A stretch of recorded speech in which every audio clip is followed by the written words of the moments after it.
Hello friends. In our previous sessions, we discussed about the chapter number 1 probability and their different event. And in this sessions, we also discuss about the event as well as their formula.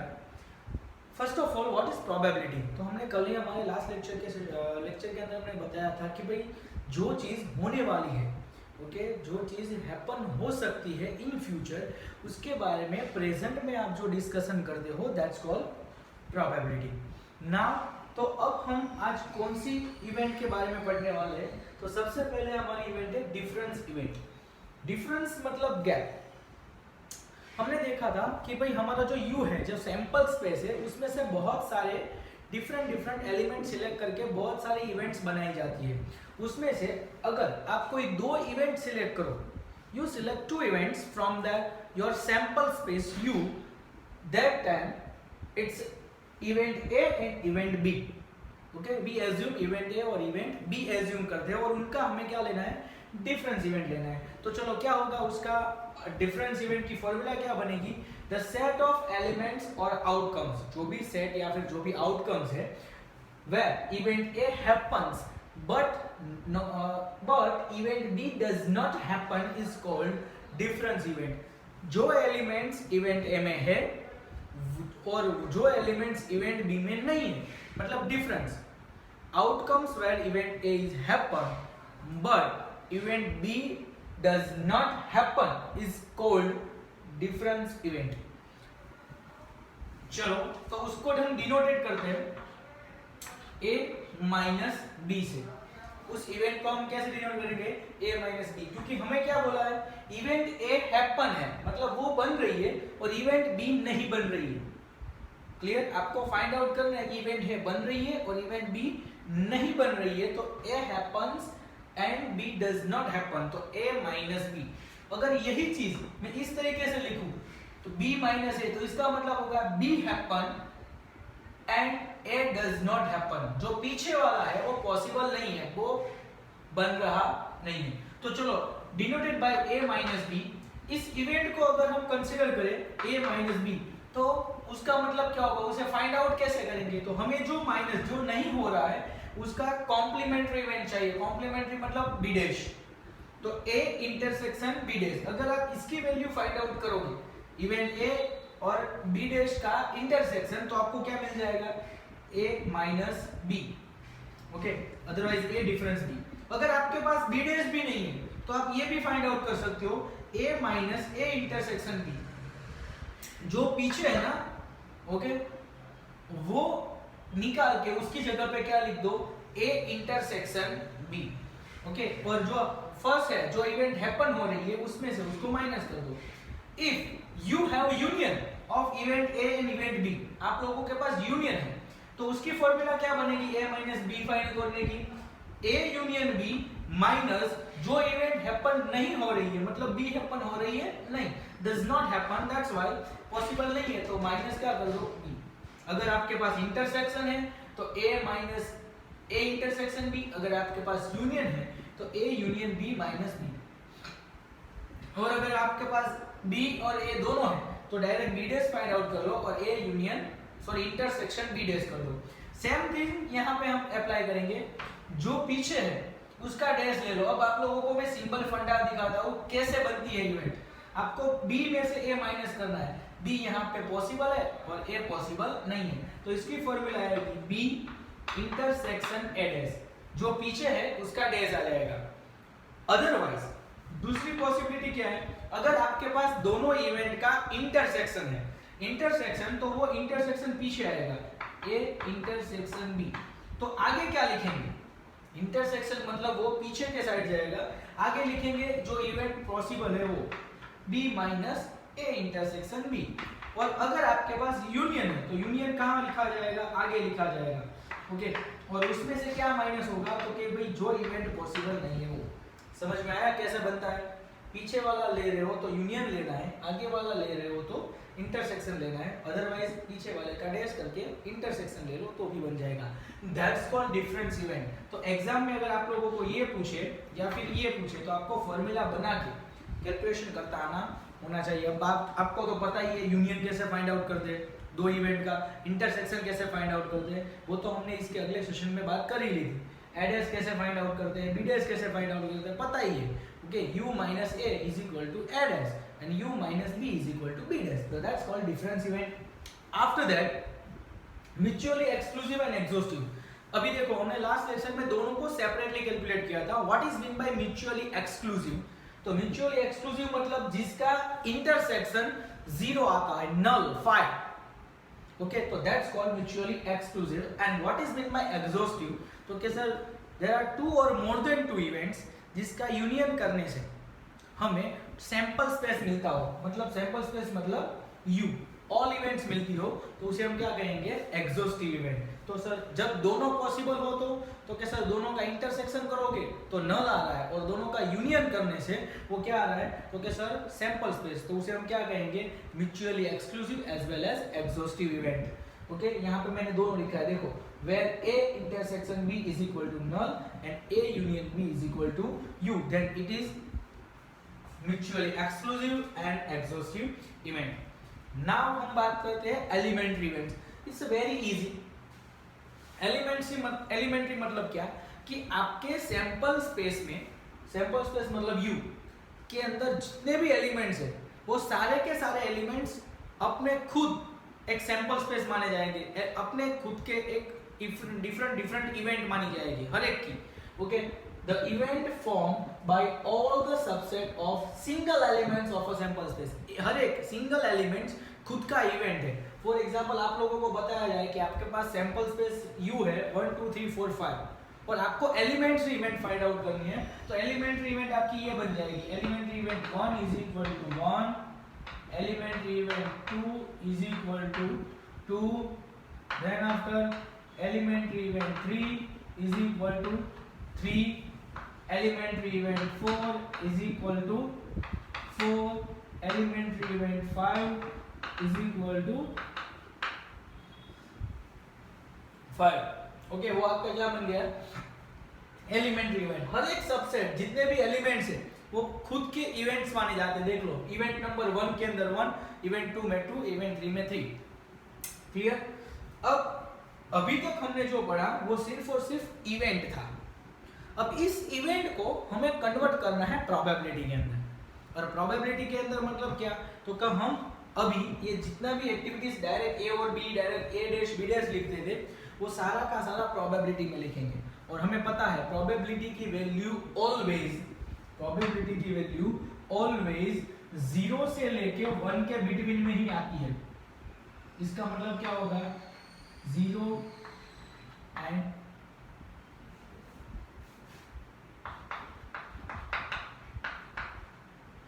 between 0 and 1, कम से कम उसकी value, probability की value छोटी से छोटी 0 होती है और ज्यादा से ज्यादा 1 होती है। कैसे? तो अब उसके बारे में इंफॉर्मेशन लेते हैं। मैथमेटिकली डेफिनेशन देखो प्रोबेबिलिटी की, थोड़ी कॉम्प्लिकेटेड है सिर्फ डेफिनेशन, लेकिन कॉन्सेप्ट बहुत इजी है।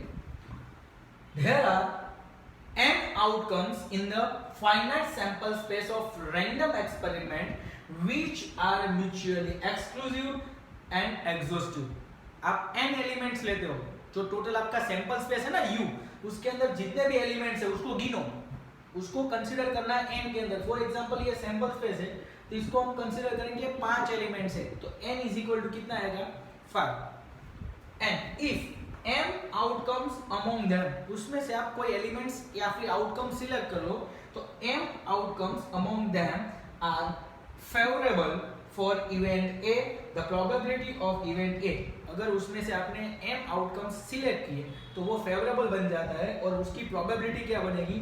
तो कैसे? Probability of event A is m by n। जितने भी आउटकम्स आपने सिलेक्ट किए हैं आपके फेवरेबल में है, वो आपका m बन गया, और आपका टोटल आउटकम्स जो है, टोटल सैंपल स्पेस के अंदर जो n आउटकम्स है वो डिवाइडेड में हो जाएगा। तो इसे डिनोटेट करेंगे P of A। P of A मतलब probability of event A is equal to m by n। m मतलब क्या?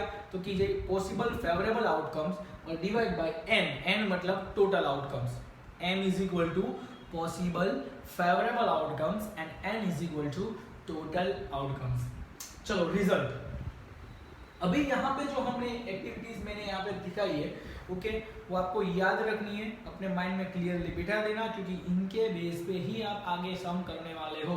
ओके, देखो क्या लिखा है, तो रेंज प्रोबेबिलिटी का आंसर ऑलवेज बिटवीन 0 to 1 ही होगा, मतलब P of A is equal to 0 less than equal to P of A less than equal to 1, मतलब 0 से लेके 1 तक 0 भी हो सकता है और कंप्लीटली 1 भी हो सकता है, लेकिन 0 से कम मतलब माइनस वैल्यू भी नहीं होगी और 1 से ज्यादा भी आंसर आएगा नहीं। तो range of probability of A is 0 less than equal to P of A less than equal to 1, मतलब बिटवीन 0 to 1।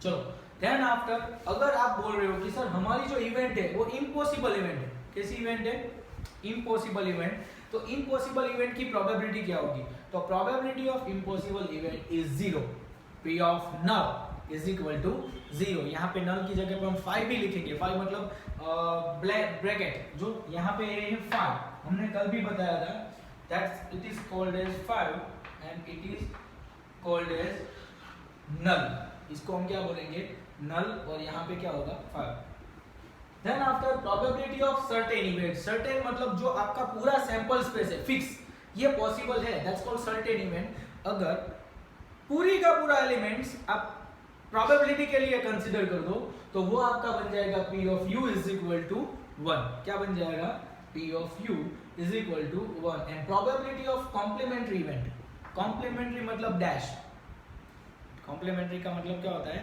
डैश, तो क्या किसी भी इवेंट की कॉम्प्लीमेंट्री इवेंट क्या बनेगी, तो क्या P of A dash is equal to 1 minus P of A।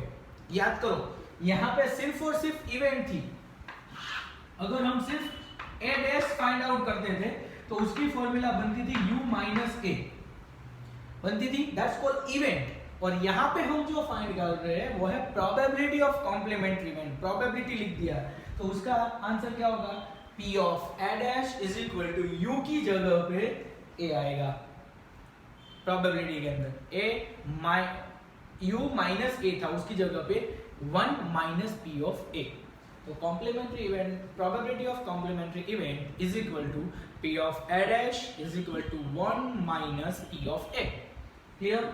After that P of, अगर देखो अभी जो स्टार्ट हो रहे हैं वो एक फंडा है जो यहाँ पे हम फॉलो कर रहे थे, ऐसी एक्टिविटीज इवेंट्स के लिए, वही चीज हमें फॉलो करनी है प्रोबेबिलिटी के लिए, वही चीज किसके लिए फॉलो करनी है, प्रोबेबिलिटी के लिए। इसको हम रीड करेंगे, A is a subset of B। What is mean by this, तो क्या सर इसका मतलब होता है सबसेट, इसको हम क्या रीड करेंगे, सबसेट। इसके आगे जो है मतलब यहाँ पे हमारे पास A है, A is a subset of B,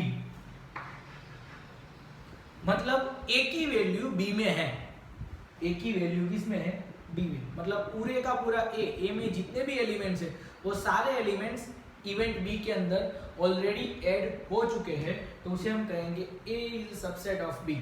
और इसके लिए प्रोबेबिलिटी क्या बनती है, P of A less than equal to P of B, मतलब P of A छोटा है P of B से, ओके, उसके सारे एलिमेंट्स उसके अंदर इंक्लूड हो जाते हैं। Then after P of B minus A, difference event, ये देखो ये जो एक्टिविटी है उसकी प्रोबेबिलिटी लेनी है, ओके, तो आप डायरेक्टली भी लिख सकते हो P of B minus P of A।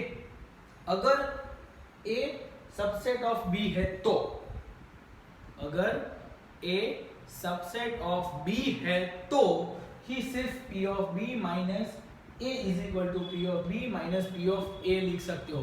अगर आपको ऐसा नहीं दिया है P of A minus A subset B, तो ये पॉसिबल नहीं है। क्लियर? अगर आपको बोला जाए कि event A is a subset of event B, क्या बोला जाए, event A is a subset of event B, तो ही probability of B minus A is equal to P of B minus P of A हो सकता है। उसके बाद के जो इंपॉर्टेंस रिजल्ट्स है तो हम यहाँ पे कैलकुलेट करेंगे।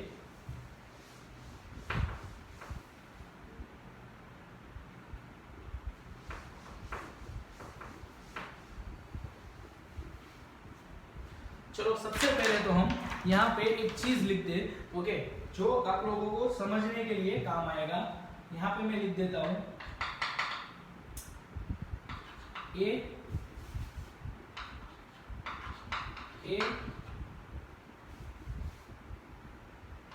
Intersection B is a subset of A. दोनों का सबसेट अगर ए होता है तो उसके आउटकम्स क्या मिलेंगे इवेंट के तौर पे। अगर A intersection B is a subset of B है, ओके, तो क्या बनेगा, अगर यहाँ पे हम यूनियन लिख, क्या लिख दे, सॉरी, ए, ओके, तो उसके आउटकम्स क्या होंगे। Then after, okay sir, A is a subset of A union B, A is a subset, sorry, B आएगा, B is a subset of A union B। चलो उसके बाद यहाँ पे आउटकम्स फाइंड आउट करने हैं। P of A dash और B dash का रिलेशन इंटरसेक्शन में, क्लियर, तो उसके पॉसिबल आउटकम्स आएंगे। Then after P of A union B dash, P of A union B dash, और यहाँ पे है इंटरसेक्शन। इन दोनों के पॉसिबल आउटकम्स लिखने हैं। देन आफ्टर आएगा P of A minus B, इसके आउटकम्स, और P of